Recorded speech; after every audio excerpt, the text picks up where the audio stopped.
ဒီနေ့ငွေလာတင်ပေးမယ့်ထိုင်းစာလုံးကြတော့เห็นဆိုတဲ့စကားလုံးလေးပါ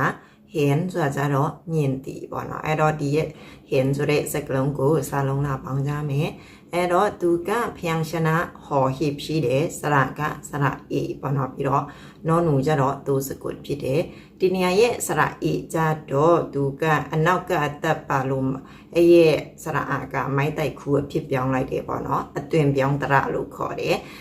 ဒါမဲ့စလုံးပေါင်းတဲ့အချိန်ကြလို့ရှိရင်စရအေအတန်အတိုင်းပဲထွက်တယ်ပေါ့နော်အဲ့တော့ပေါင်းရင်ဟောเอနော်เห็นหอ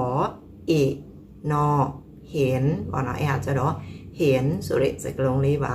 เห็นဆိုတာကျတော့မြင်သိပေါ့နော်ဒီနေရာကျတော့အဲ့ရဲ့အသွင်ပြောင်းတရပေါ့နော်အဲ့ရဲ့အသွင်ပြောင်းတရရှိတယ်သူကအဲ့ရဲ့စရအာကမိုင်းတိုက်ခူအဖြစ်ပြောင်းလိုက်တယ်ပေါ့နော်အဲ့ဒါကျတော့အသွင်ပြောင်းတရလို့ခေါ်တယ်ကဲဒီနေ့တော့ဒီလောက်နေပဲဆုံးသတ်နိုင်မယ်အားလုံးကိုကျေးဇူးတင်ပါတယ်